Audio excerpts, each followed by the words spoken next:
4, 3, 2, 1, go.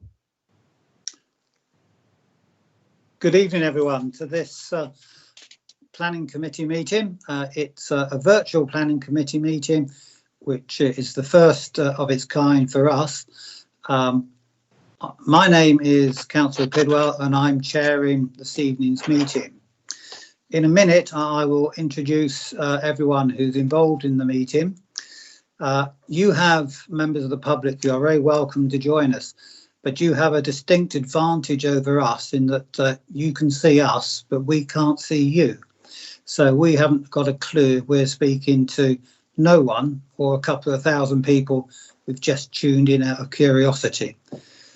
As I said, this is the first time that we've gone live. We have practiced, but please bear with us if there are any mistakes that we make. To help us tonight, we have two members of staff who are facilitating the meeting, and they are not part of the meeting. They won't take part in the decision-making process, but if anything goes wrong with the technology, you might well hear their voices, and if they ask you to do something, I'd be grateful if you would comply with that, please, so that we can get the meeting back on track and running smoothly. Okay, tonight we have 10 members, and those 10 members will be taking the decisions on the three matters before us. And I'd just like to go around to make sure that each of those members is connected. So if you could just say yes, that you're connected when I call out your name. So Councillor Brand. Present. Thank you. Councillor Charlesworth. Present. Thank you. Councillor Fielding. Present. I should explain that Councillor Fielding is the vice chair of committee. Councillor Freeman. Present. Councillor Oxby. Thank you. Present. Councillor Quigley. Present. Councillor Sanders. Present. Thank you. Councillor Schiller. Present. Thank you. And Councillor Tomlinson. Present. Okay, and tonight we have a number of officers to present the cases and to assist us in our decision making. So first of all, can I introduce Mr. Lavender? Mr. Lavender is the committee clerk. He will be taking the minutes and recording the vote. So Mr. Lavender, are you here? Present. Thank you. We also have the council solicitor who might be called upon to give advice. Mr. Wormwold. Yes, present, Chair. Good. And we have the council chief planner, Mr. Krozak. I'm here, thank you, Chairman. And the major projects officer, Mr. Dillon, Mr. Jones. I'm here, Chairman. Thank you, brilliant. This is a public meeting in the sense that anyone can view the proceedings, and we welcome that. But it should be noted that only those who gave prior notification will be allowed to address the committee at the appropriate stage. I should also explain that we are able to hold this meeting virtually following the emergency legislation that was passed by the government at the outbreak of coronavirus. That suspended the requirement for members to be physically present in one place. So that's the authority for us conducting the meetings like this. I should also explain, or like to put it into context, that several authorities up and down the country have suspended their planning operations, or they have streamlined their operations by curtailing the involvement of members and officers and the public in the decision-making process. Bassett Law rightly resisted those approaches, and tonight's committee is our first attempt to involve public and members fully in the decision-making process for major applications across the district. I will now move on to the agenda. Agenda item number 1 is apologies. Mr. Lavender, do we have apologies? We have apologies from councillors Challoner and Richardson, Chair. Thank you. Agenda item number 2 is to receive declarations of interest by members and officers. Mr. Wormald? No, I've received no declarations, Chair. Okay, thank you. I believe that Councillor Schuller is declaring an interest, non-pecuniary interest, in item A2 of agenda item 6B. That's correct, is it?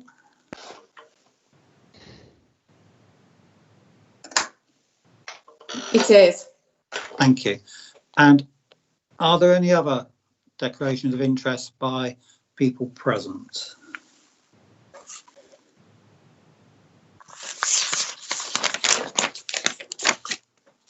Okay, thank you.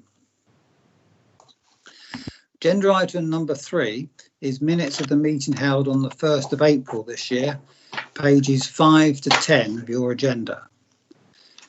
I will move round the members who were present that night in alphabetical order to determine if you are in favour, against or abstaining, that they represent an accurate record. And on second thoughts, I'll start with Councillor Fielding because she chaired the meeting that night. So Councillor Fielding. Is that correct? Full. Thank you. Councillor Brand. Correct. Thank you. Councillor Charlesworth. Correct. Full. Thank you. Councillor Sanders. Correct, Chairman. Thank you. And Councillor Schiller. Correct. Thank you.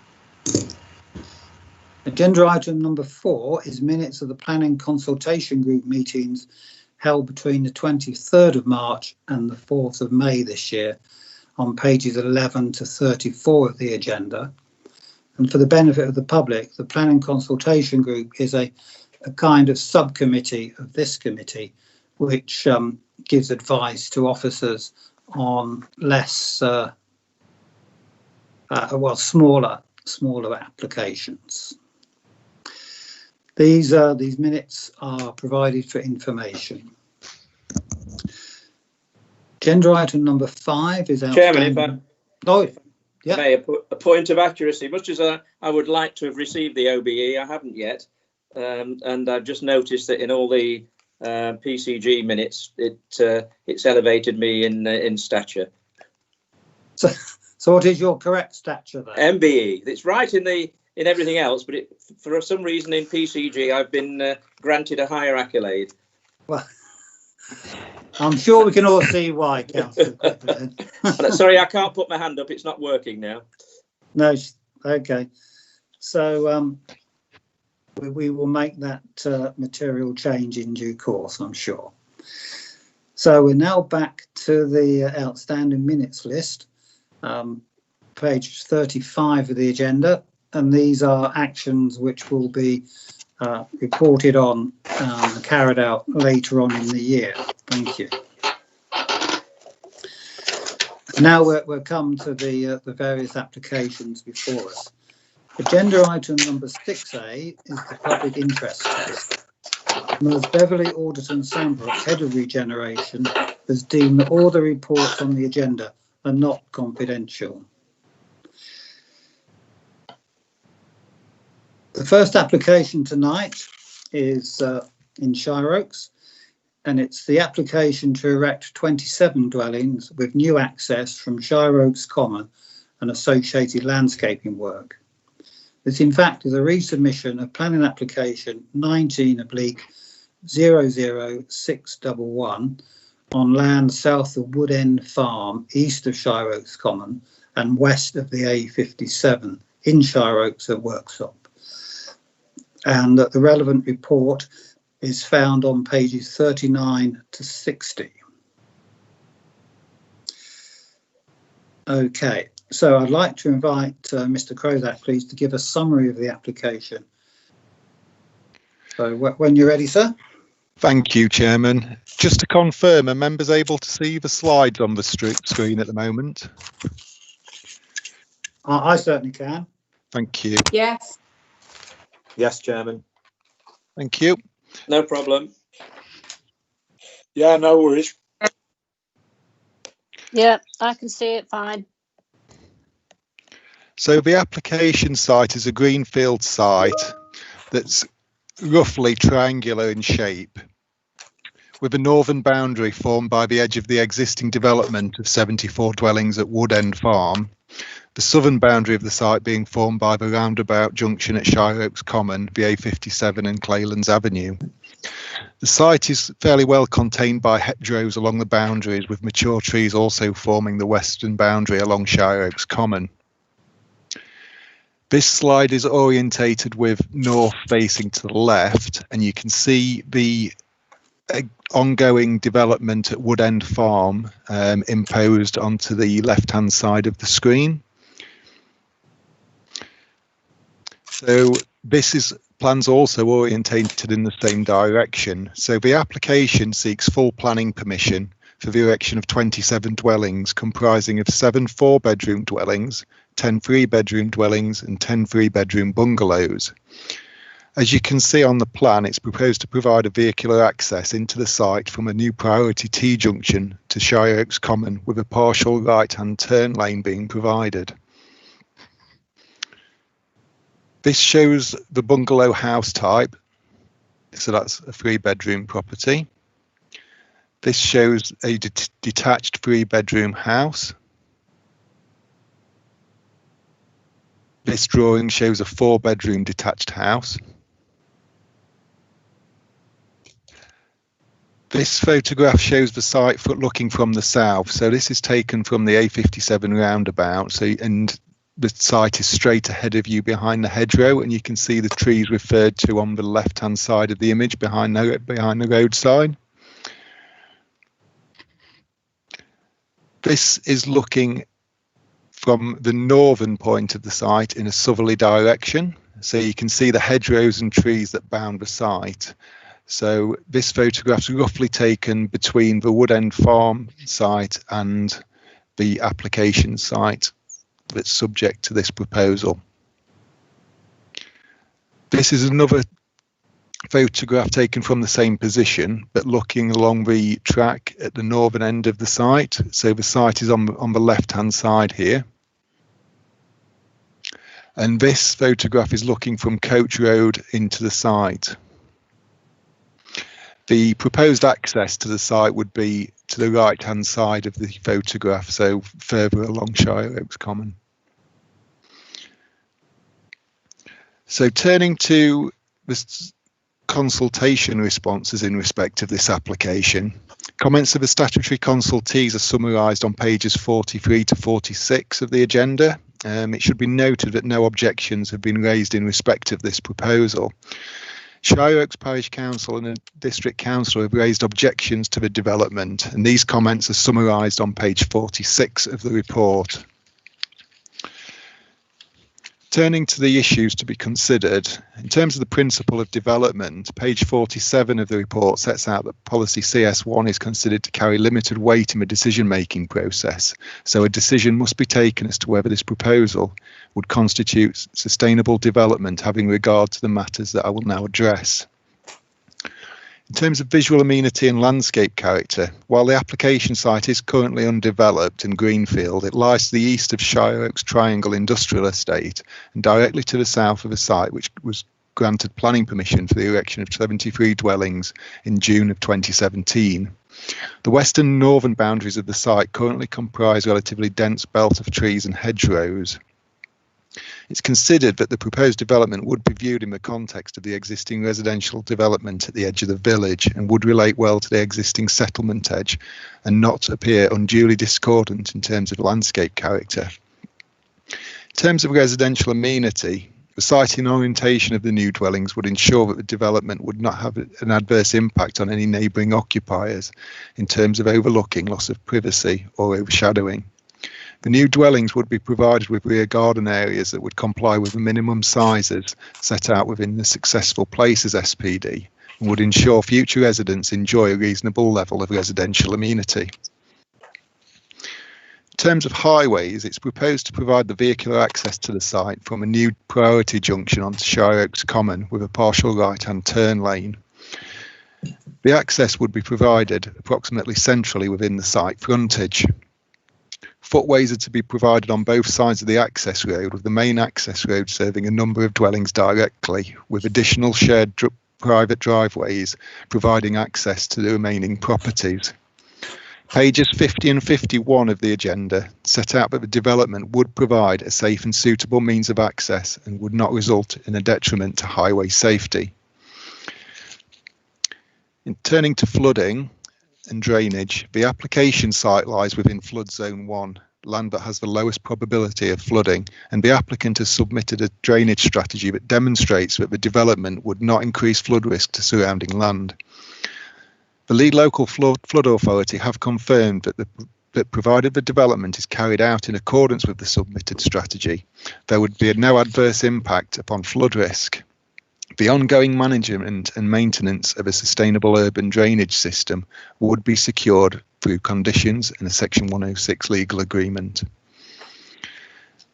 In terms of ecology, whilst the submitted preliminary ecological appraisal indicates that the site contains no important or protected species or habitats, it is recommended that ecological mitigation and enhancement is provided in the form of tree protection measures, additional tree planting, and the provision of bird and bat boxes. In addition, the applicant also proposes a wildlife area on the northern edge of the site between the development proposed and that of Wood End Farm, which sits to the north of the site. In terms of infrastructure requirements, the development would require the following contributions in order to mitigate its impact.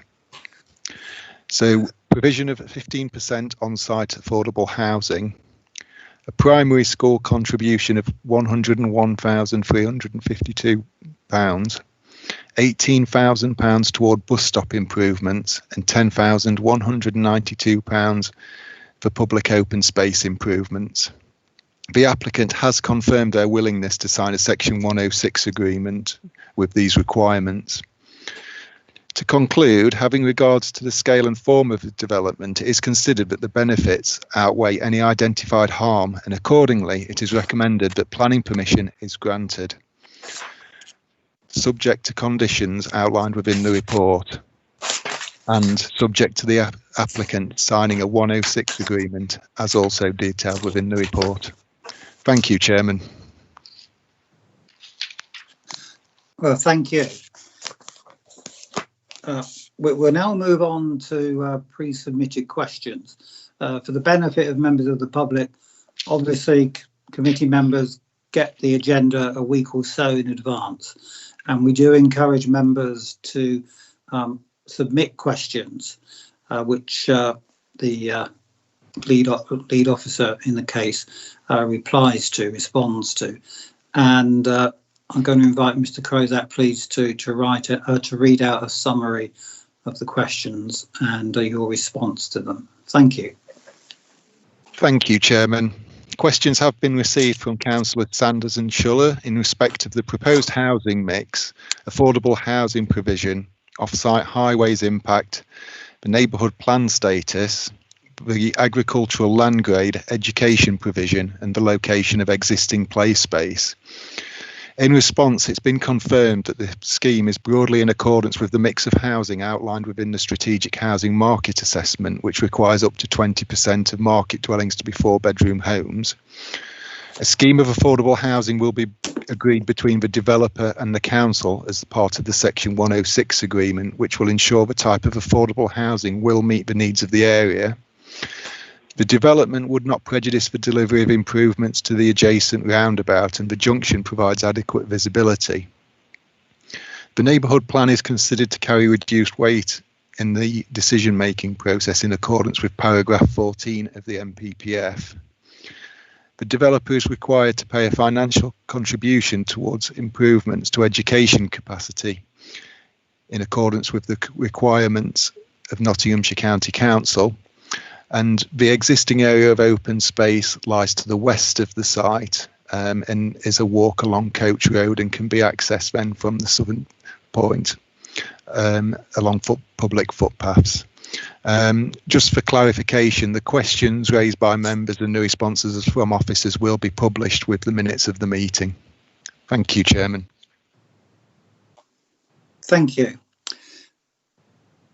We have two speakers tonight, the first of which is Councillor Presley, the ward member. Now, I think there might be a short gap while we wait for Councillor Presley to join us. Thank you, Chair. If you just bear with me a moment, please. We're just trying to contact Councillor Presley now. Okay.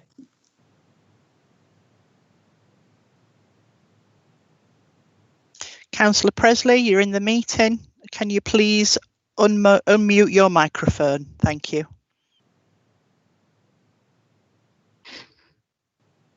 Yep. We can hear you. Thank you. Hello, Councillor Presley. It's Councillor Pidwell here. Good evening. Good evening. Right, Councillor. You will have 3 minutes to speak to us. We will give you a 30-second reminder at the end of it, and at 3 minutes we will ask you to stop. So when you're ready, please begin.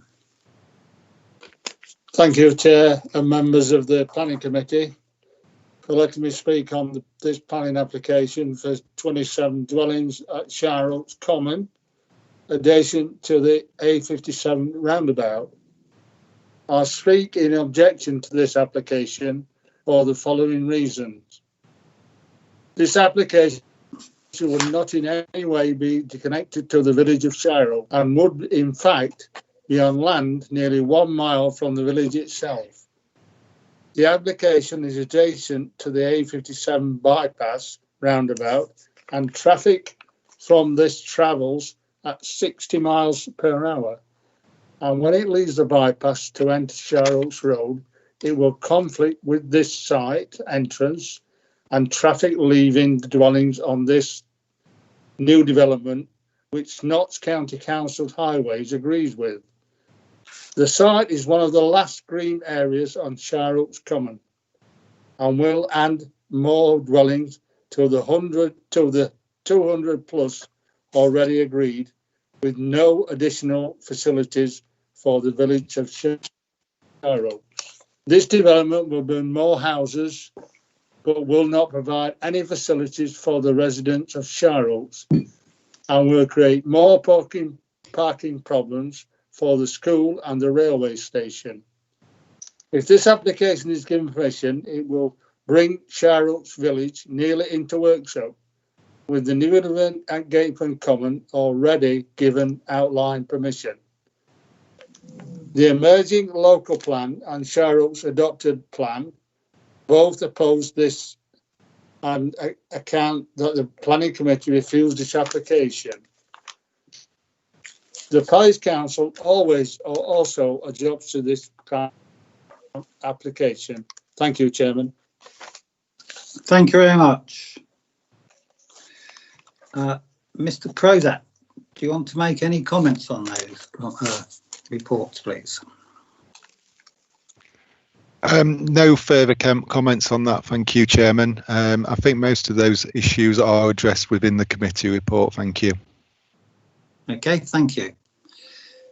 So we now have the second speaker, which is Mr. Jones, and Mr. Jones is the applicant for this case. So good evening, Mr. Jones. Are you with us? Mr. Jones is just entering the meeting now. All right.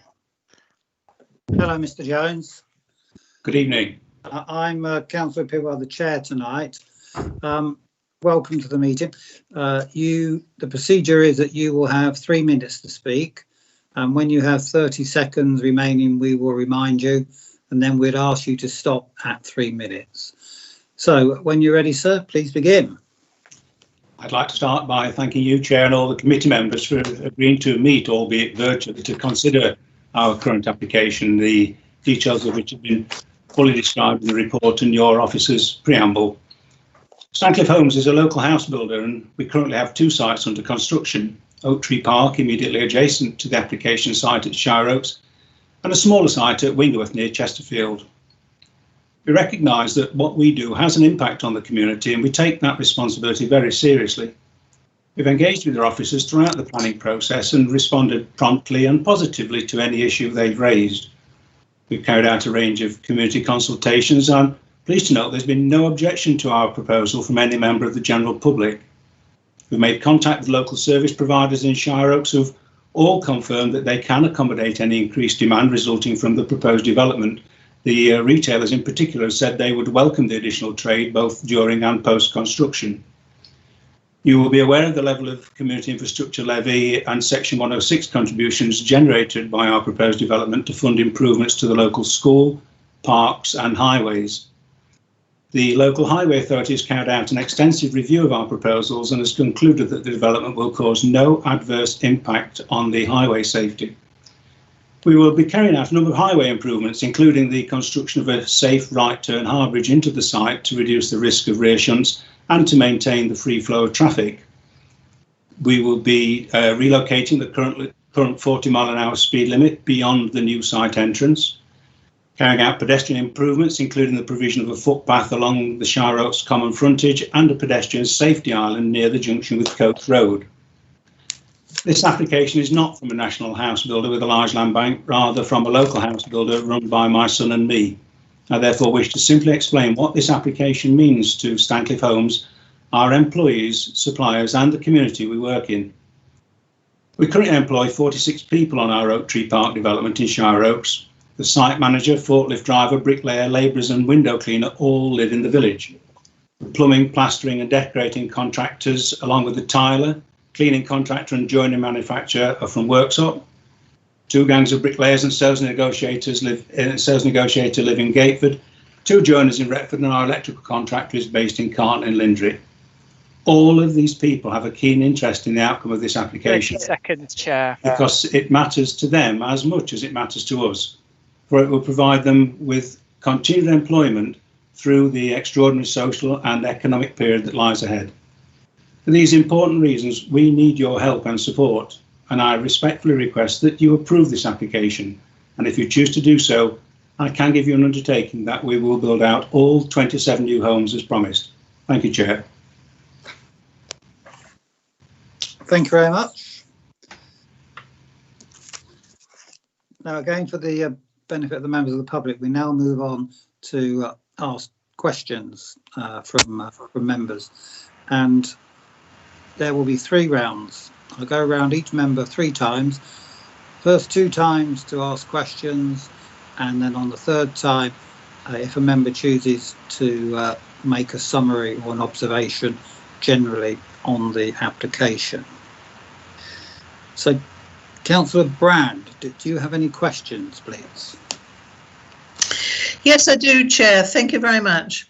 I have been to look at the site, so I'm familiar with the site itself, but I must admit that I don't know Shire Oaks and I can't see it in context of the map.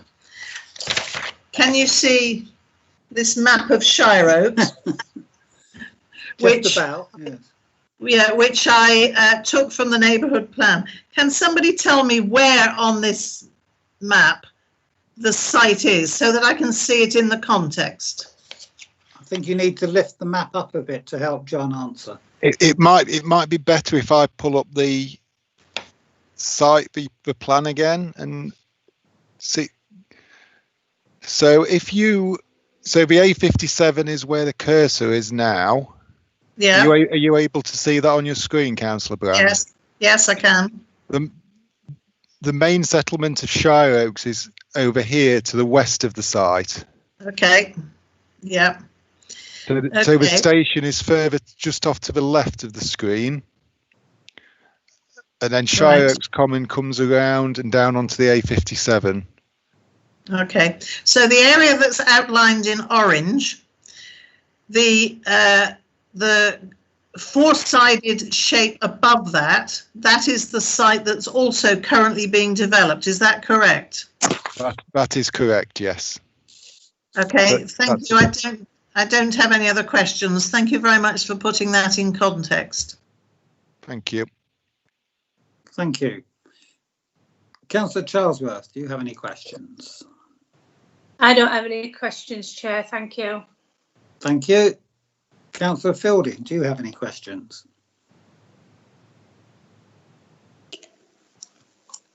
I just want for clarification that it's stated in the meeting why the neighbourhood plan, of which the local community worked long and hard on, is now not of the weight that it is now. It is now given, so that, as I say, it's there in the public realm of why the neighbourhood plan has now got limited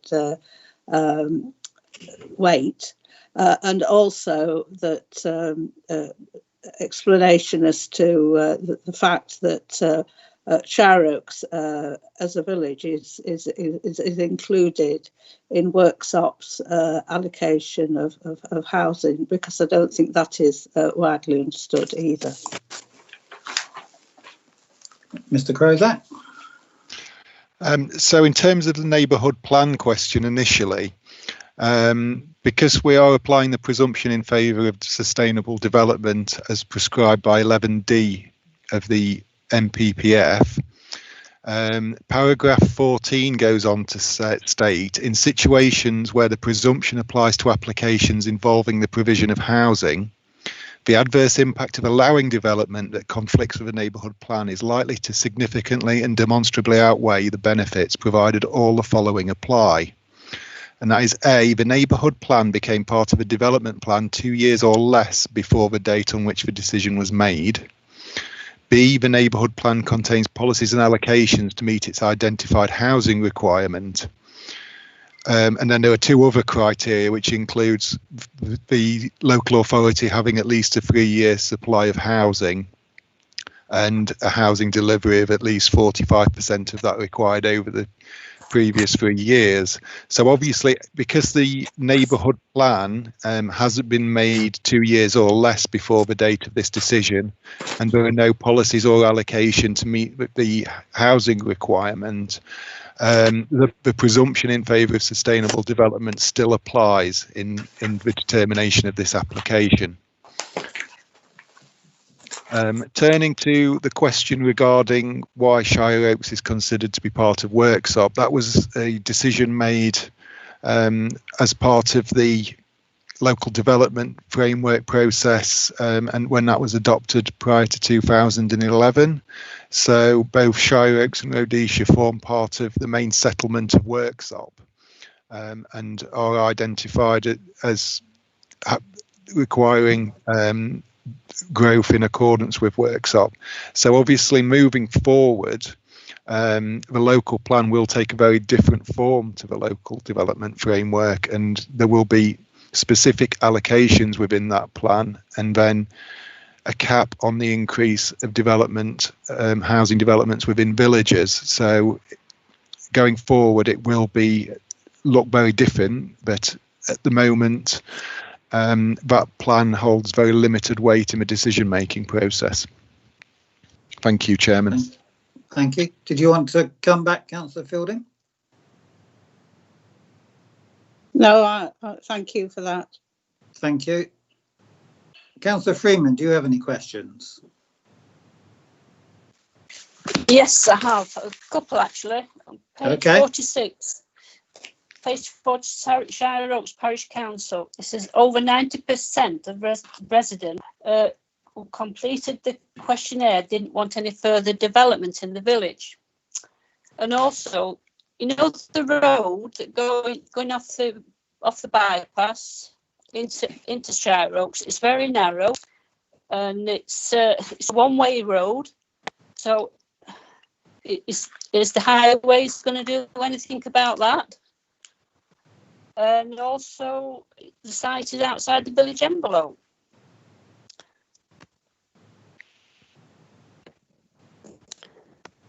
Mr. Crozat, do you want to reply to those?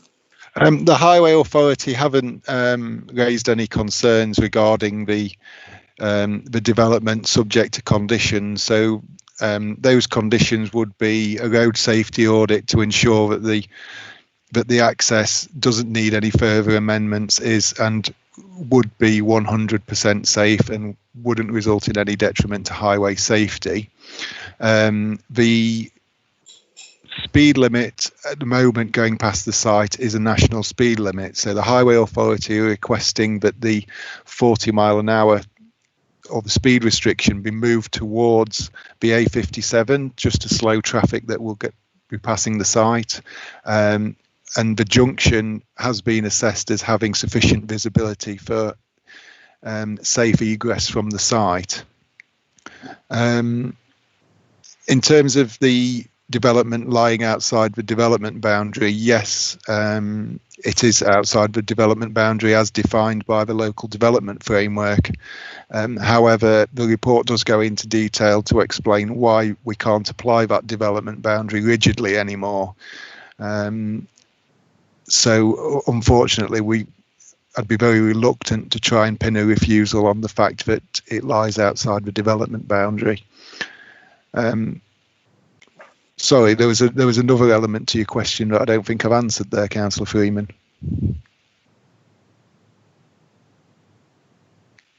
Yes, there was the parish council. Over 90% of the residents said they didn't want any more houses when it went to the parish council. Yeah, so I think that was part of the neighbourhood plan, the plan process. So obviously a questionnaire was sent out to residents at the time of making the neighbourhood plan, and it was determined, or residents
3, 2, 1. Caster, please begin. Thank you.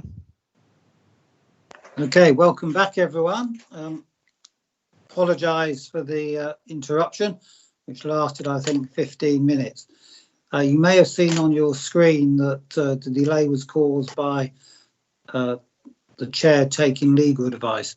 That was not the case. That was the wrong slide. It was a breakdown in connections.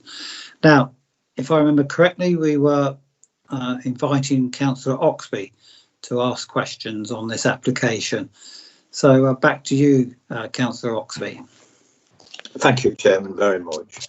Can I refer to page 51, please, if I may, under open space? And the second paragraph talks about play facilities within the vicinity of the site.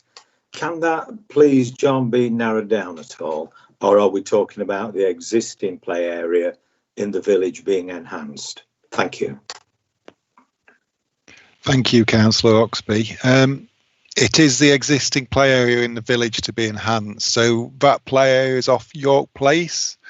For members who aren't familiar with that, I will just pull the slideshow up again.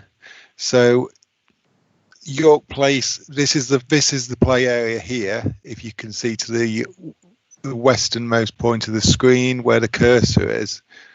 So that would be a walk along Coach Road and then along the public footpath to the public open space here, play area. And that's where the Parks team have identified that the contributions should be spent for improvements.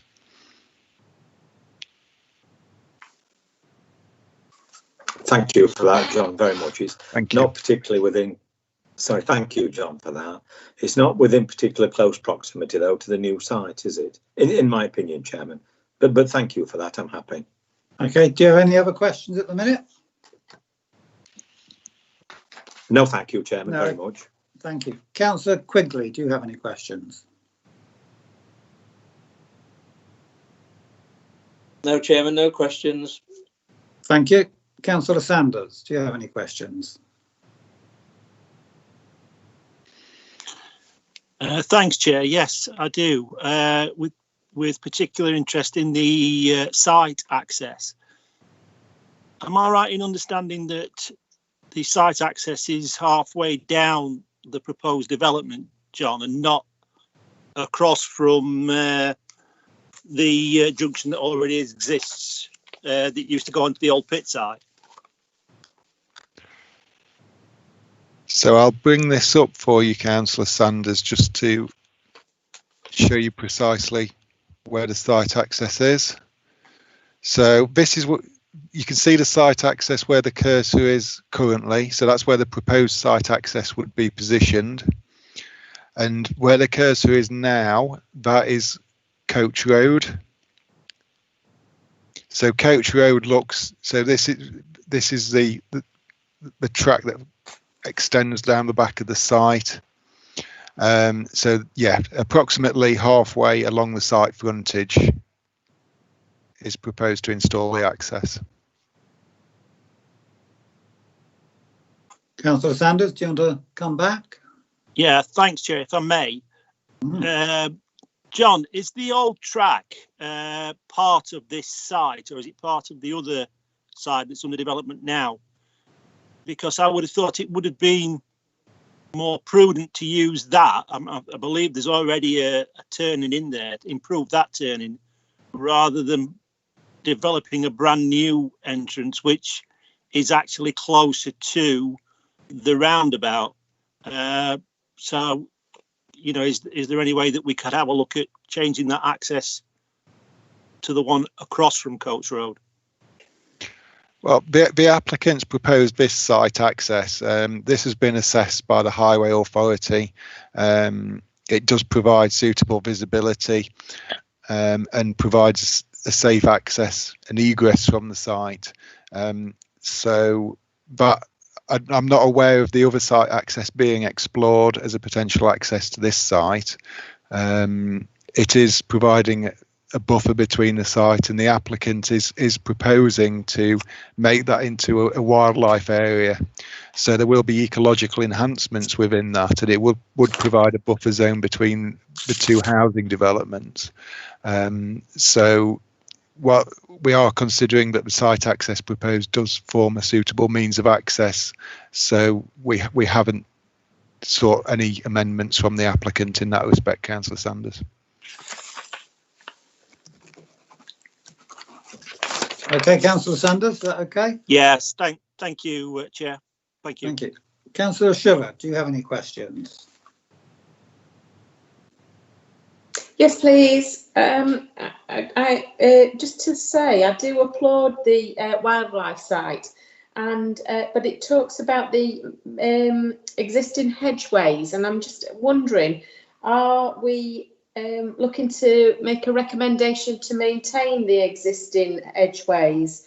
And it talks about the mature trees and hedgerows. Are these all to be maintained? Yes. So if you look within the pack of conditions, it isn't proposed to impose any conditions regarding their retention, because they are actually outside the application site. They are within the hedgerows and trees are predominantly within the highway verge. So the applicant doesn't have the control to remove them. So if I share so you can see here the trees and hedgerows denoted on the plan. And if I drop back a slide, you can see that the site is actually inside of those.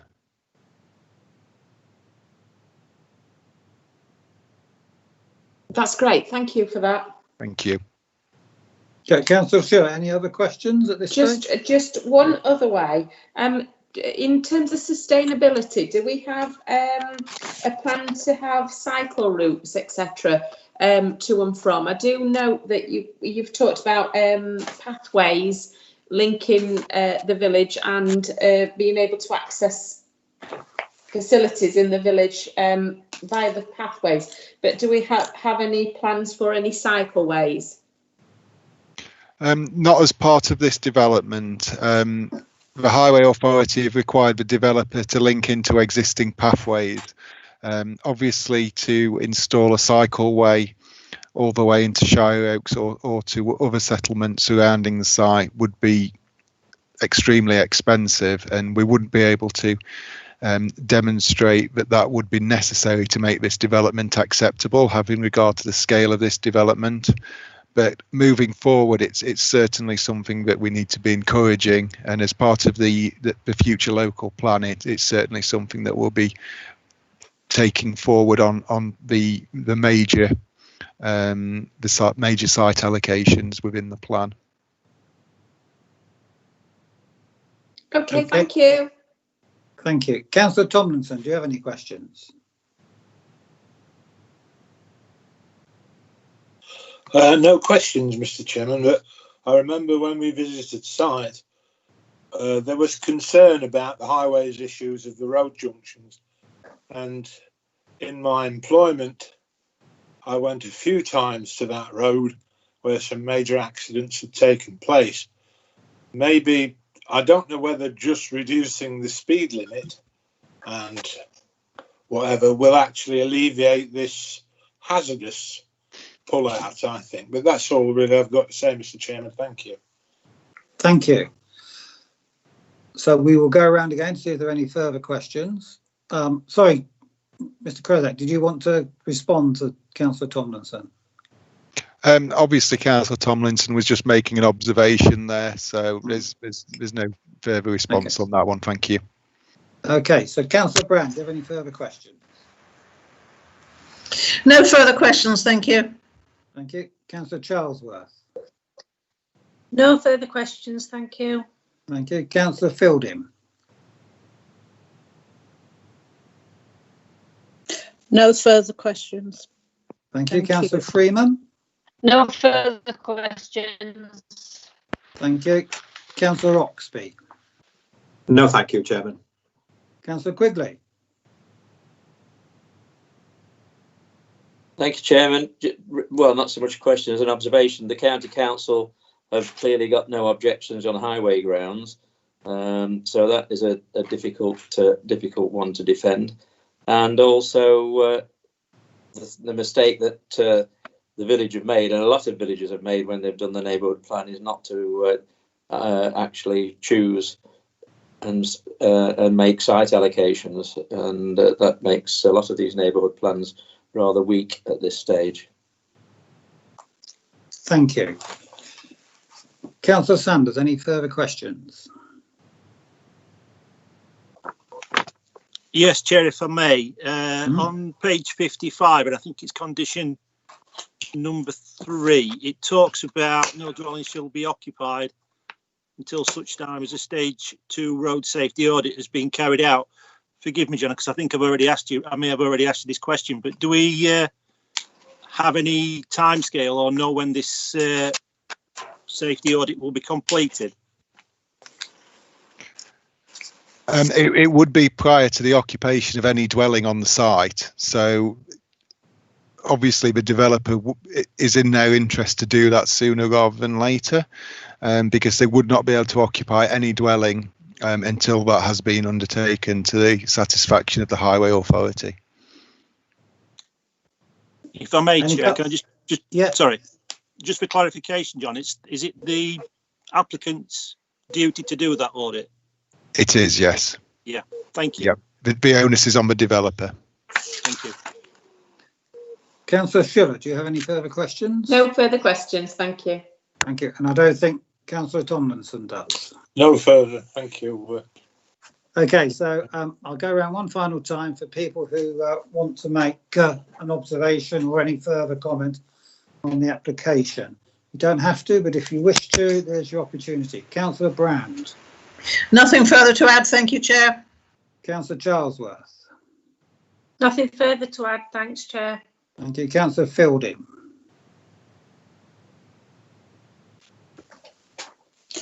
Nothing further to add. Councillor Oxby. No, thank you, Chairman. And not forgetting Councillor Freeman, sorry. You nearly did. You nearly did again. No further questions. Okay. Councillor Quigley.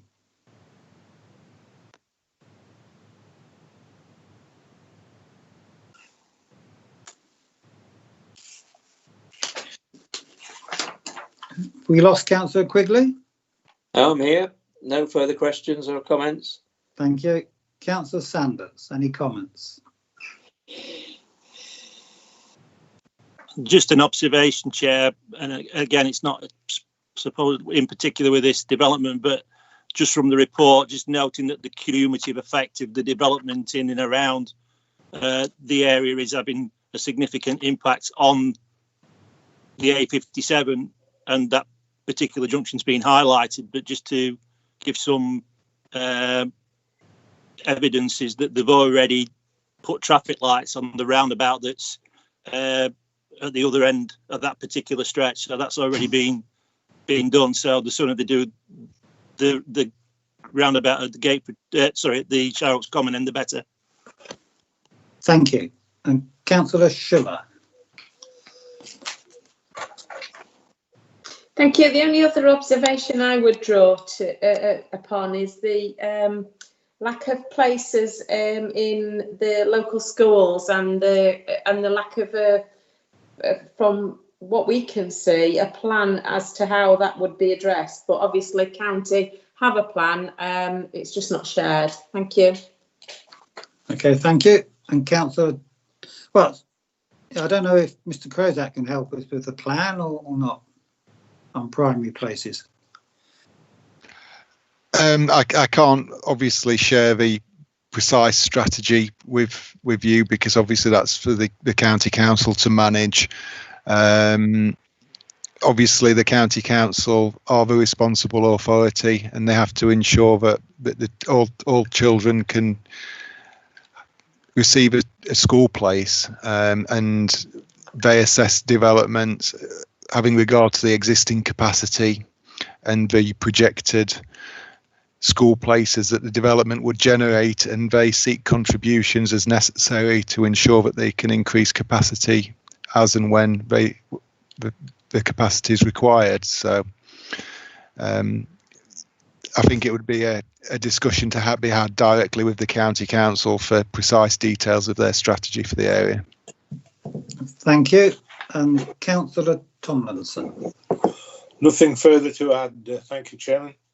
Okay, thank you. Right, if I can just try to summarise, just a reminder, this application is recommended for approval by the Chief Planner. That means that in his professional opinion, the application meets all the applicable current planning policies and regulations. And on balance, he considers the application brings more benefit than harm to the area. I mean, we've heard a number of concerns about it not being connected to the village outside the development boundary. We've heard that local people in a survey strongly oppose any more housing, and we also heard quite a few concerns voiced about highway safety. There were, in fact, I think, in the transport assessments, I think there were 3 reported accidents along Shire Oaks Common in the last 5 years. I don't know to what severity they were. And there were also a couple of accidents on the roundabout. Obviously, as Councillor Sanders says, the sooner that there are road improvements around that roundabout, the better, to make it safer to go around that roundabout, the better. And also, in terms of positives for the application, starting with highway safety, if they're going to introduce a 40-mile-an-hour limit on Shire Oaks Common, that ought to slow traffic down, well, will slow traffic down, and should make it generally a safer road. There are a number of advantages to the scheme. Some affordable houses, but I think is only going to be 4, so that's not a great deal. There aren't any objections from the statutory consultees, and there are a number of 106 contributions, which I added up to 130,000 plus some SIL money. And also just to highlight, we're often told that construction will create work in the local area, albeit for a short time. So it was interesting to note that the applicant spelt out the number of local people who he employs, and he also referred to, I think, one subcontractor that's based locally as well. So I think that's a summary, and we are ready, I think, now to move to the vote. I've lost my piece of paper. Okay, here we are. The recommendation as set out on pages 54 to 58 is to grant planning permission, subject to the conditions as circulated in the report. And we will now go around in alphabetical order to determine if you are in favour, against, or wish to abstain. Starting with Councillor Brand. In favour, Chair. Councillor Charlesworth. In favour, Chair. Thank you. Councillor Fielding. Against. Thank you. Councillor Freeman. For. That was 4, was it? Yeah. Thank you. Councillor Oxby. 4, Chairman. Thank you. Councillor Quigley. 4. Thank you. Councillor Sanders. 4, Chairman. Thank you. Councillor Schubert. 4. Thank you. Councillor Tomlinson. 4, Mr. Chairman. Thank you. And my vote is 4 as well. So that application for planning permission is granted. Thank you very much.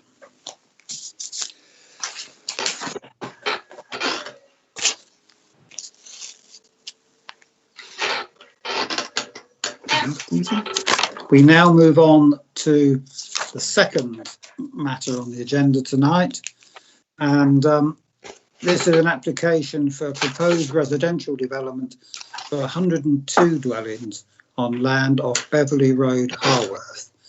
And this report can be found on pages 61 to 80. And I'd like to invite Mr. Jones, please, to give a summary of the application. Thank you. Thank you, Chairman. I'll just upload the PowerPoint presentation.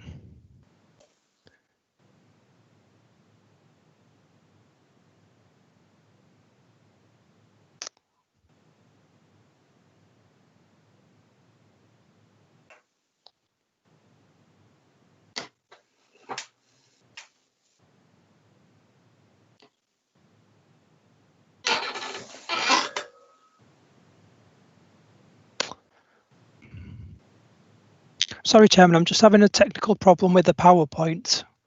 Just bear with me a minute.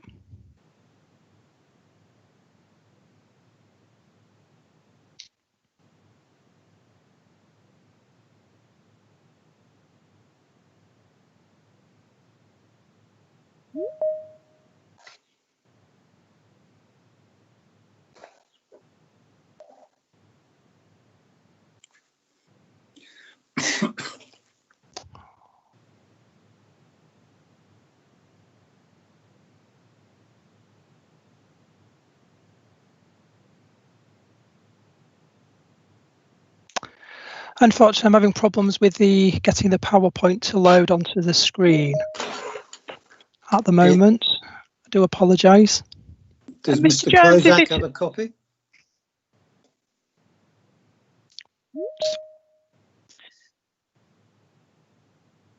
Mr. Krozak, would you be able to take control of the PowerPoint, please? Thank you.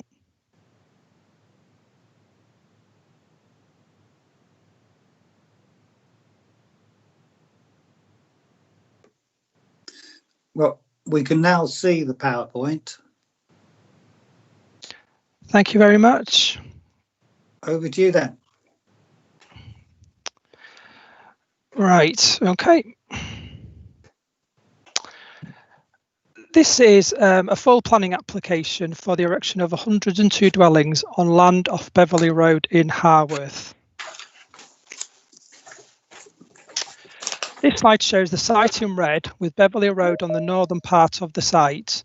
The site lies in the centre of Harworth with the western part of it designated for housing and the eastern part outside of the red line designated as the Well Hill Local Wildlife Site in the neighbourhood plan for the area. The third slide shows the proposed layout for the site. This is a full application for 102 dwellings, which are proposed along a road layout, which leads into the site from Beverley Road, with other estate roads and private driveways leading off the new estates road. An open space area with a drainage attenuation tank under it is proposed in the western corner of the site, adjacent to Mayfair Court, which is at the top left-hand corner of the plan, coloured in green. 83 semi-detached, 4 detached and 15 bungalows are proposed on site. So this is one of the proposed houses. This is a 2-bedroom semi-detached house.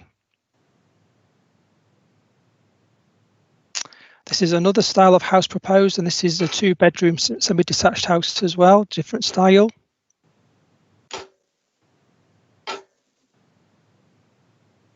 These are the bungalows proposed on site.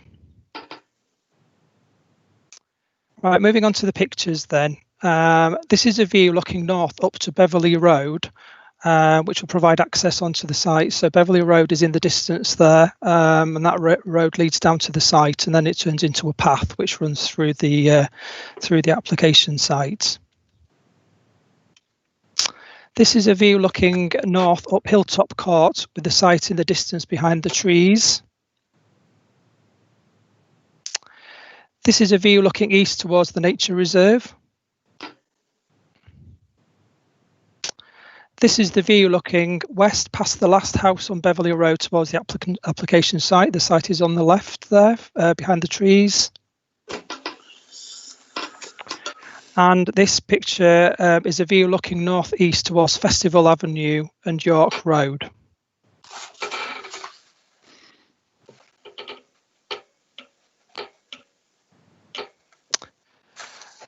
Right, moving on to the report itself then. Consultee comments are in the report between pages 64 and 66, and it is noted that there are no objections to the scheme from the majority of the council's consultees, with the exception of the Nottinghamshire Wildlife Trust, who objects to it on the grounds that an ecological assessment of the site has not been carried out and submitted for assessment with the application. I'll get onto that in a minute. There are 7 letters of objection, and the matters that they raise are itemised on page 66 of the report. The report starts on page 67, and it makes it clear that this scheme has to be considered under the planning balance test as contained in paragraph 11D of the NPPF, as the council's adopted core strategy policies have not been reviewed in the last 5 years as required. The report also identifies on pages 63 and 68 that the site is allocated for residential development in the Harworth Neighbourhood Plan, albeit this carries reduced weight in decision making as the plan has not been reviewed in the last 2 years as required by the NPPF. In terms of the headings identified on pages 69 to 72 of the report, it is considered that the scheme is compliant with both local and national policy and can be adequately controlled via the suggested planning conditions at the end of the report.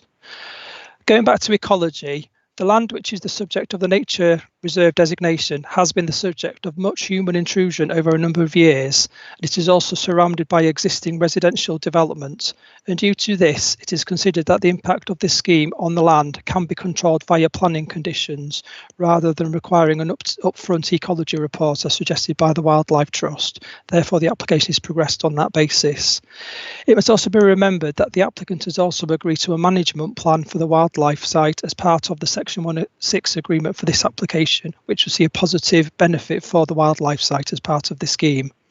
So therefore, having considered the benefits outlined on pages 73 and 74 of this report, this scheme is recommended for approval subject to the completion of a Section 106 agreement and the conditions itemised from page 74 onwards. Thank you, Chairman. Thank you. We have 2 speakers tonight, and I'll introduce the first one, who is Mr. Ian Barraclough, the agent. Are you with us, Mr. Barraclough? Mr. Barraclough has just been allowed into the meeting, Chair. Thank you. Oh, okay.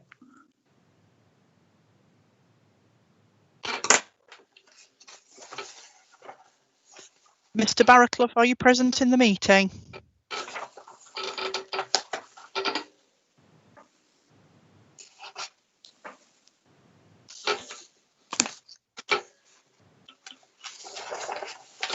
Mr. Barraclough, please can you acknowledge your presence in the meeting, please?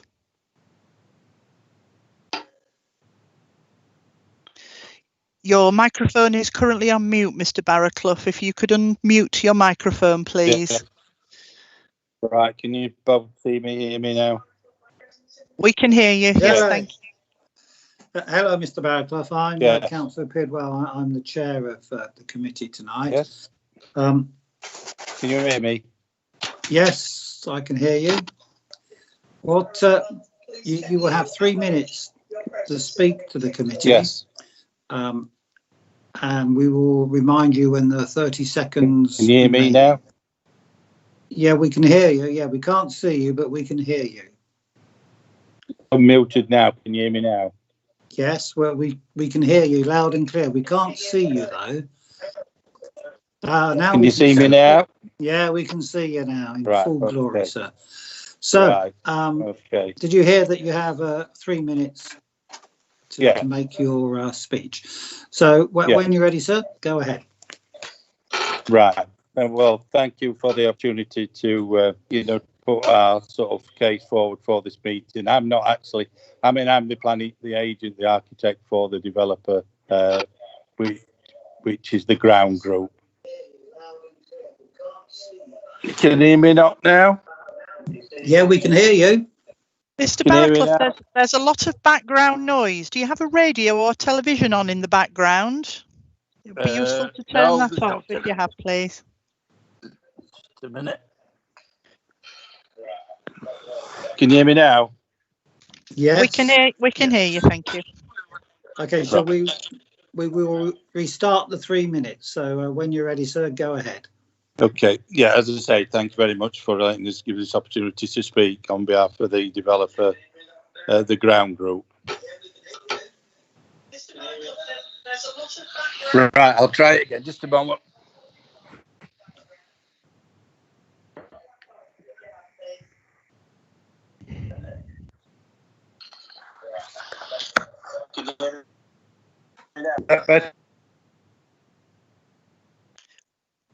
Right, that must have been some. I think that's better, Mr. Barrett. Thank you. Thank you. Okay, Mr. Backup. Yeah, so start when you're ready. Right, yeah.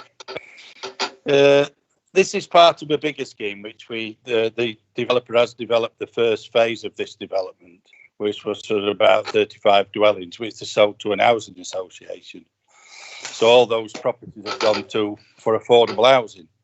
The remaining scheme we've put in for now is it had an existing permission for residential development for more dwellings with quite a few apartments on a previous scheme, which has been deemed to have started. So the majority of the site has got an existing permission we could actually implement, but we decided to try and include the additional land between the two developments, the smaller one and the larger one, and have a link road through from Beverley Road back down to Scrooby Road. So it is a site that can be developed without the permission we're going for now. What we've tried to do is get more affordable housing for the scheme and bungalows, which seems to have sold very well on phase, the first phase. And we have, in fact, the Housing Association very, very keen to take the... I think you need to speak up, sir. Could you speak up, please? Yeah. Yeah, we've got an housing association very interested in taking the 102 dwellings we're proposing for the remainder of the site. We've done all the required, I mean, it's taken quite a long time to get all the information together, but we have even done an heritage statement for the site. We've done a wildlife report. We did a wildlife report, but as I said, they wanted more information for that. But the dealing with the planner, he thought that we didn't need to go too far. We'd already done some ecology work on phase 1 against the woodland area. We've done a comprehensive highway report, which involved Bassetlaw and Doncaster Council as a consultee, and Doncaster Council insisted on quite a lot more information. So it was a very, very comprehensive transport assessment that was done for the site, and nothing was untoward with that. Again, all highway criteria was met in terms of the size of the amount of parking, and we've actually made the drives for each plot. 30 seconds, Chair. Thank you. For the drives to the plot quite a lot wider than we would normally, and this is a prerequisite of something of like the housing association. So it has been designed with that in mind. So I think from highway point of view, we've maintained all the links through the site, and maintained all, footpath links to the woodland, to where the old development was. So I think we've done quite a lot what we in terms of putting the application together. Mr. Barcroft, thank you. I'm going to have to cut you off there. Apologies for the uncertain start, but I think we understood what you were saying to us. Thank you. Thank you. The second speaker is, in fact, a written statement from Councillor Challoner, who's one of the local ward members for Harworth and Burcoats. And I believe that's going to be read out by Mr. Crozak tonight. Thank you, Chairman. Councillor Challoner's statement begins, the extension to Beverley Road has been a long time in coming, having had a previous application passed by Bassetlaw Planning Committee. This new application is a much better mixture of housing for the community, with 2-bedroom bungalows being included, a much asked requirement in the Harworth and Burcoats neighbourhood plan. The area has long been used for a local grass cutting disposal point, and the council has to constantly tidy it up. The design of the property layout has no major impact on footpaths which are already established, which will also need a major upgrade. It is also a good area for development, being close to local amenities and shops. The upgrade of the drainage system by reducing the number of properties can only benefit the area. The local sewage treatment plant is going through a major upgrade to take into account the development earmarked for this community. It's about working together on applications and developments and getting the right mixture for the community to get improvements in infrastructure, which will in turn benefit everyone. Development of this area has been a long time coming. Thank you. Thank you very much. For the benefit of anyone who didn't hear the first application, we now move on to members' questions and comments, and we have 3 rounds in total, 2 to ask questions and 1 to make comments should you wish. So starting with Councillor Brand.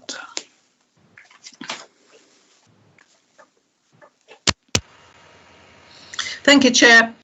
Is it possible to get the site plan up again? When I visited the site, I approached it from Beverley Road, which is a very narrow road, and I had difficulty envisaging that it could accommodate. Thank you. That's the one. I had difficulty envisaging that it could accommodate the vehicles of 102 houses. Could you just point out on the map any other access points into and out of this estate? Mr. Jones. Thank you, Chairman. The main route into the estate is via vehicle along where the cursor key is going through here. So the internal layout will be as it is there. There'll be pedestrian access from Hilltop Court, which is at the bottom here. But other than that, the main access point will be as shown on the site plan here from Beverley Road. Obviously, at present, Beverley Road comes to a dead end and narrows into a path, and that will be changed to facilitate this road layout within the site.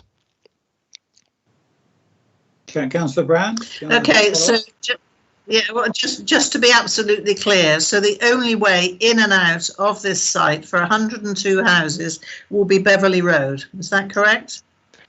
Vehicle access, yes. No, sorry, Councillor Brand. If you can you see the plan that's up at the moment? Yes.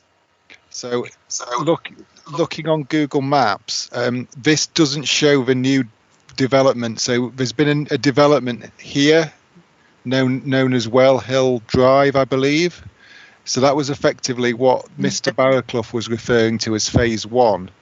So that was a slightly smaller development, but that's because Google Maps satellite hasn't been updated.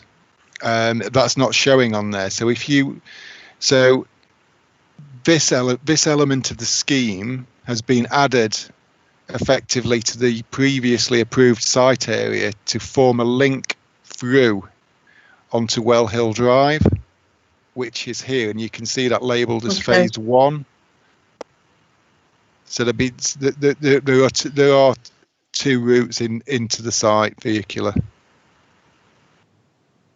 Okay, so where the cursor is over on the far right of this illustration, that is also, that's it. Yeah, that is also an access in and out. Yeah. Yes. Okay, thank you very much. Okay, Councillor Charlesworth, do you have any questions?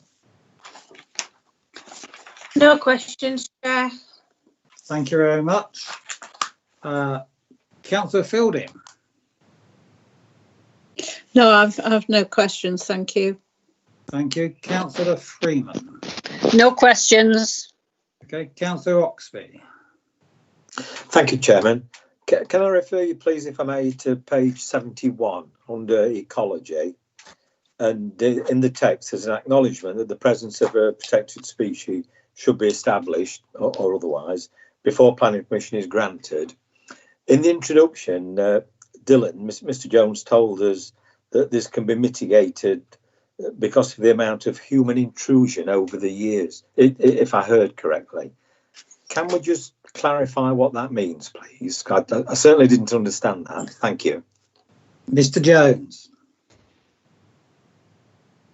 Thank you, Chairman. As I understand, the land has been subject of fly tipping and various other human activities which have compromised its status as a wildlife site, basically. So as a council, we're taking the viewpoint that what the Wildlife Trust is requested isn't absolutely necessary up front because of what's happened on the land, basically. So we think this can be adequately covered by the suggested planning conditions rather than having to do the work up front, as the Wildlife Trust is suggesting. Do you want to come back, Councillor Oxley? Thank you, Chairman. So, Dylan, sorry, thank you, Dylan. So, Dylan, are we saying that there might not be protected species on that side? There may or may not be, but the purpose of the planning conditions is to find that out before the works are done. So we grant permission subject to those conditions, so that work has to be done. And obviously the applicant has to sign up to the management scheme as well as part of the Section 106 agreement, which will actually strengthen the designation of the site over what's there now.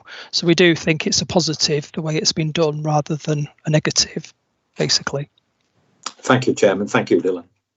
Okay, Councillor Quigley, do you have any questions? No, Chairman, not at this stage. Okay, Councillor Sanders, do you have questions?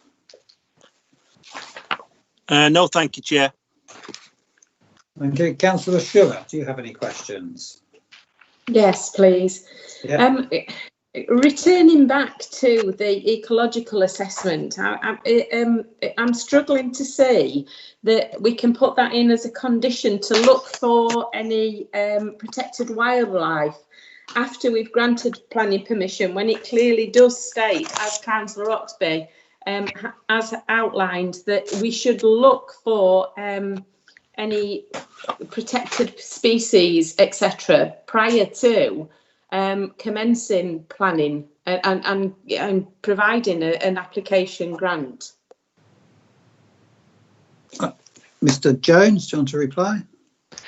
Thank you. I think I've probably covered the majority of that in the previous answer. I think I would just refer you to conditions 13, 14, 15 and 16, which relate to what is being suggested, what we're trying to control.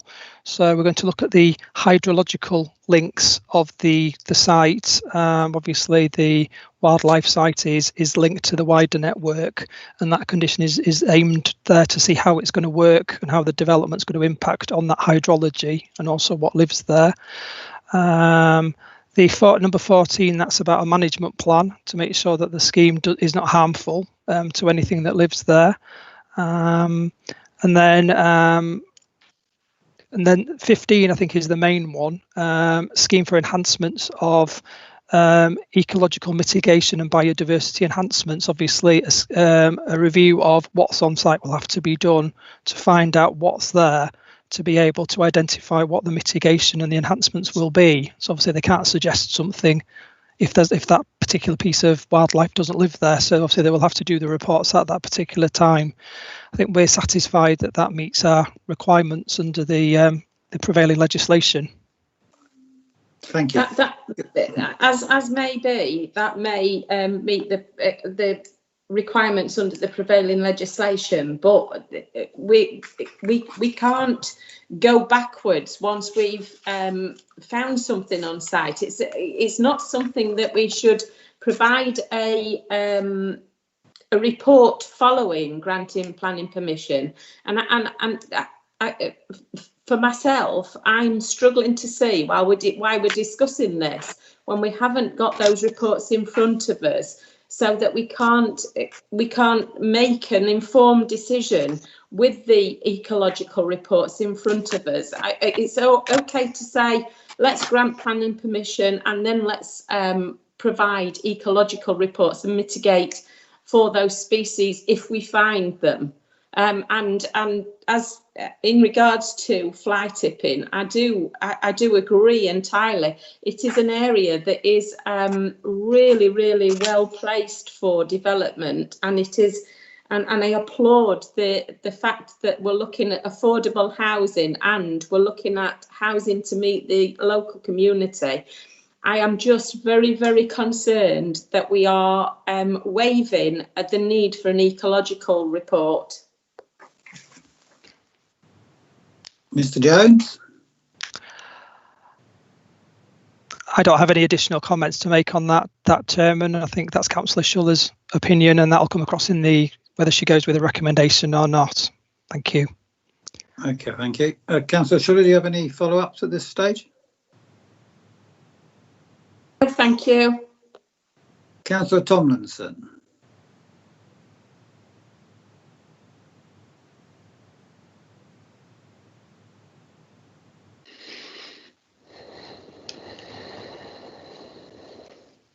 Apologies, Mr. Chairman. I was still muted. No, I've got no questions. Thank you. Okay, thank you. Could I just ask a couple of questions there? I'm a bit confused on the number of affordable houses. The report says 17 will be provided, but Mr. Barrowclough seemed to indicate there were a lot more than that. Mr. Jones, what is the figure for this particular site rather than the total development of his company?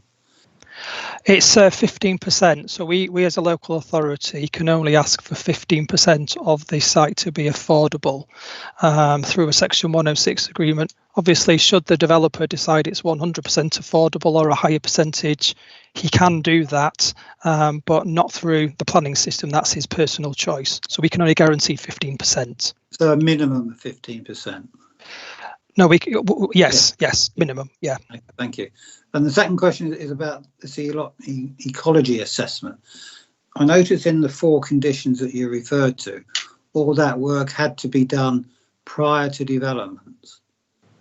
So if the ecology assessment did identify some protected species or some additional work that should be done to protect the environment, the developer could not proceed until those issues were addressed in some way. Is that right? Or am I wrong? Yes, that's correct. Yes, the developer will have to carry out the correct work and identify the mitigations at the correct time of year as well, before work can commence. Okay. So we'll go around for a second time. If members don't have questions, please indicate that. But if you could indicate whether you want to make any comments at the end of the application before we vote, that would be helpful as well, I think. So, Councillor Brand. No further questions and no further comments. Thank you. Councillor Charlesworth. No questions and no comments, Chair. Thank you. Thank you. Councillor Fielding. Any further questions? No further questions or comments. Councillor Freeman, any further questions?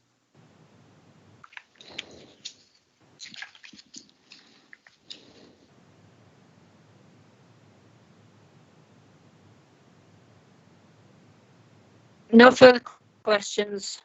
Thank you. Chairman? Yeah, got you. Thank you. Councillor Oxby. Thank you, Chairman. No to both. Thank you. Thank you. Councillor Quigley. No questions or comments, Chairman. Thank you. Councillor Sanders. No to both. Thanks, Chair. Thank you. Councillor Schuller. Just one question. If we are advocating that we need all of these reports completing prior to commencement and prior to development, why would we not request the reports prior to discussing this at planning committee? Mr. Jones.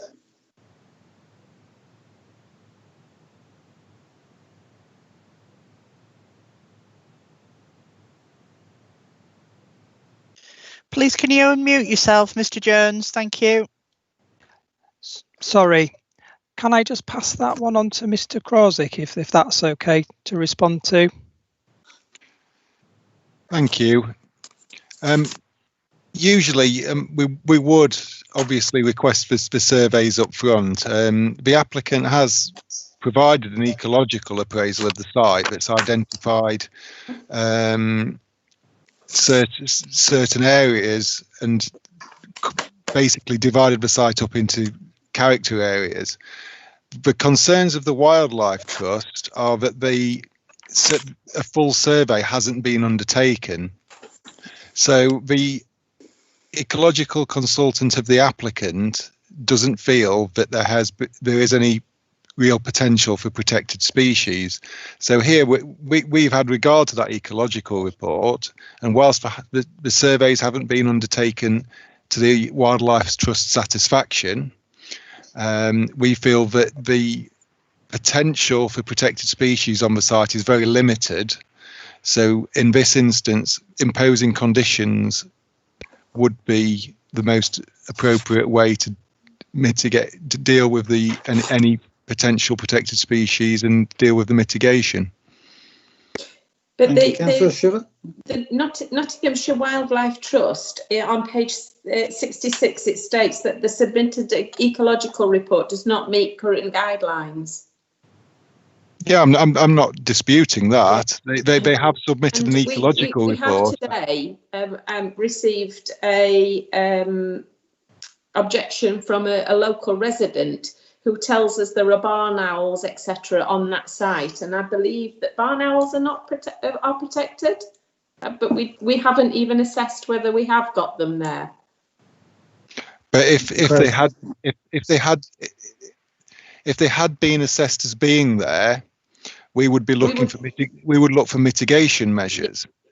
So if prior to development commencing they are identified, we'd look for mitigation measures at the same time. So there still wouldn't be any development commencing until the presence of any protected species is so the full identified and will be completed before any development starts on that site. Correct, yes. That puts my mind at rest. Thank you. Thank you. Did you have any concluding comments to make, Councillor Schiller? No, thank you. Other than I do applaud this site as meeting the needs of the local population with the two-bedroomed and three-bedroomed affordable houses and bungalows, which are in particular short supply in this community. Thank you. Thank you. Councillor Tomlinson. No, Thank you, Mr. Chairman. No further questions or comments. Thank you. Okay, I think that completes the contribution from members. I mean, I suppose I'm slightly disappointed that we haven't got an ecology statement to hand. We do have over a 10-year land supply now, so we are getting into a stronger position, and perhaps sometimes we ought to make more demands on developers prior to submission. But that's my view, and I do note the reply that no development can take place should any future investigations throw up issues that need to be addressed. So we can move to the vote. The application before us is set out on pages 74 to 78, and the recommendation is to grant planning permission subject to the conditions previously circulated. So please could you indicate whether you're for, against or abstain on this? Councillor Brand. For. Thank you. Councillor Charlesworth. For. Thank you. Councillor Fielding. For. Thank you. Councillor Freeman. For. Thank you. Councillor Oxby. Thank you. For. Thank you. Councillor Quigley. For. Thank you. Councillor Sanders. For. Thank you. Councillor Schiller. For. Thank you. Councillor Tomlinson. Thank you, Mr. Chairman. For. Thank you. And I too vote for it as well.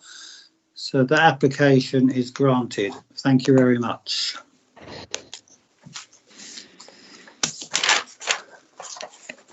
We now move on to the final agenda item. Quite familiar to us, this one, I think.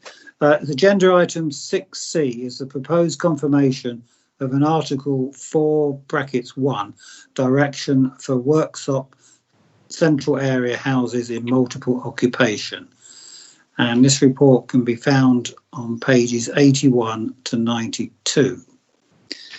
Can I invite, I think it's Mr. Crozak, to give an outline, please? Thank you, Chairman. Members will recall that Planning Committee approved the making of a non-immediate Article 4 direction on the 4th of December 2019. This report seeks Planning Committee approval for the confirmation of the Article 4 direction in order to restrict permitted development rights in respect of change of use to houses in multiple occupation in the Worksop Central area, as you can see on the screen. Page 82 of the agenda and the copy of the direction attached identify the types of development that are covered by the direction. This relates solely to the change of use of dwelling houses, use class C3, within the boundary shown, to houses in multiple occupation with up to 6 unrelated occupants, which fall within use class C4. In terms of the summary of consultation responses, the outcomes of the consultation were positive.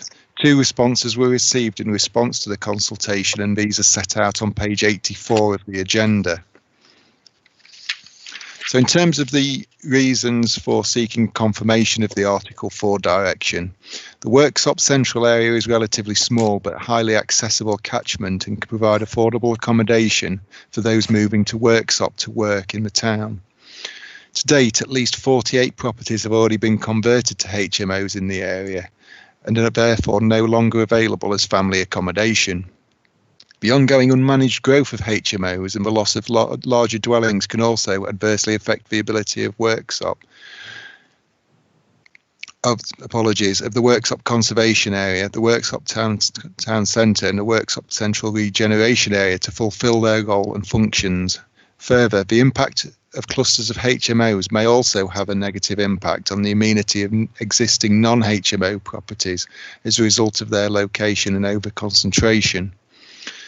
Consultation responses have been taken into account, and it is recommended that due to the importance of retaining a good mix of properties in the Worksop Central area to support the area's many roles and functions in a positive manner, in addition to the lack of opposition from those consulted, that the area should be protected from further unmanaged loss of properties to HMOs by the confirmation of the Article 4 direction.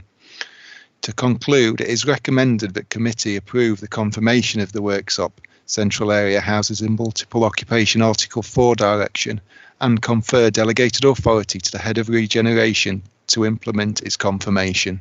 Thank you, Chairman.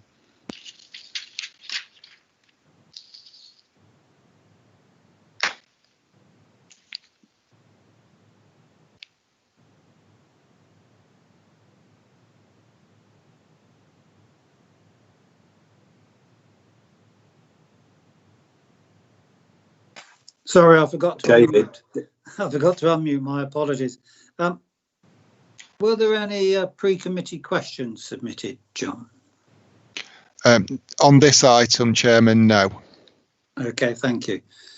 So we will go round, and perhaps after the first round I will gauge whether we go on again for further comments. We shall see.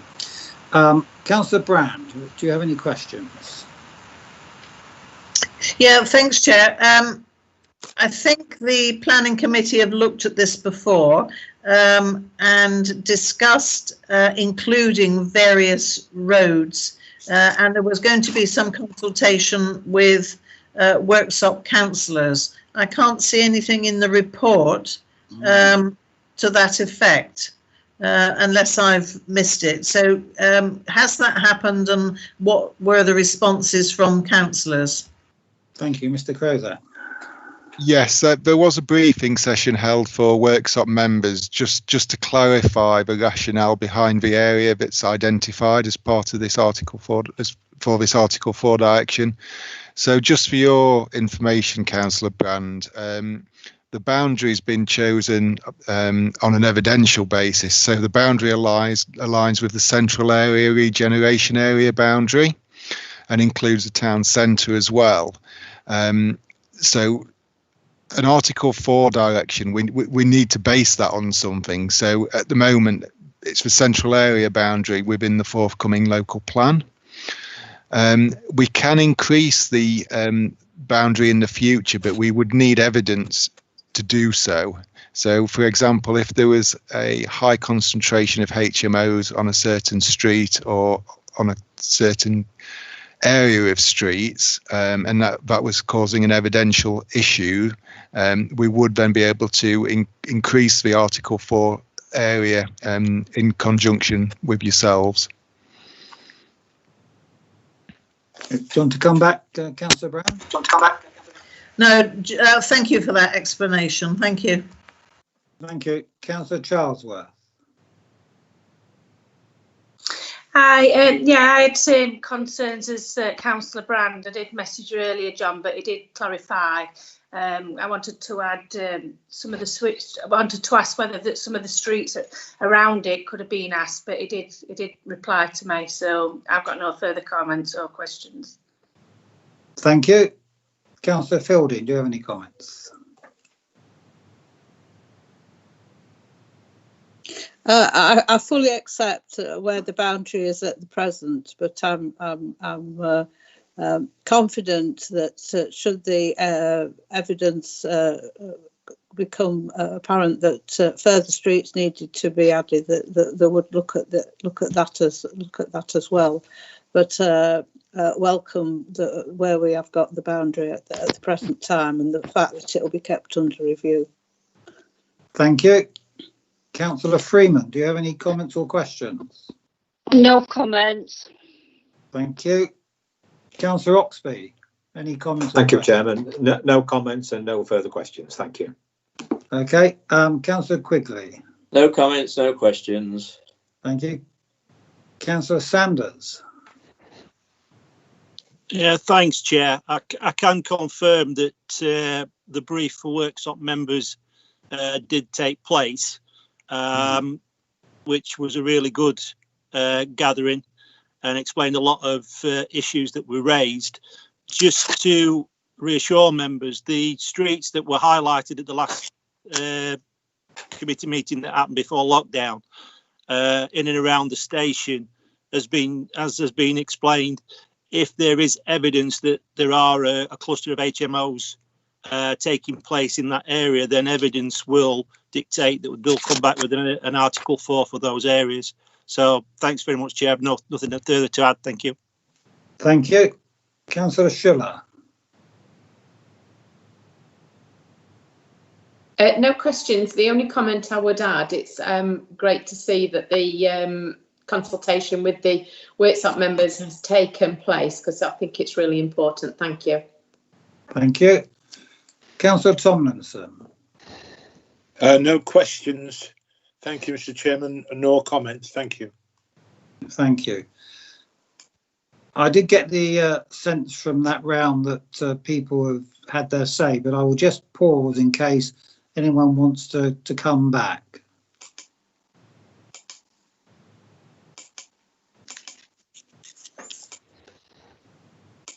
No, it doesn't sound like it. So in which case we will move to the vote.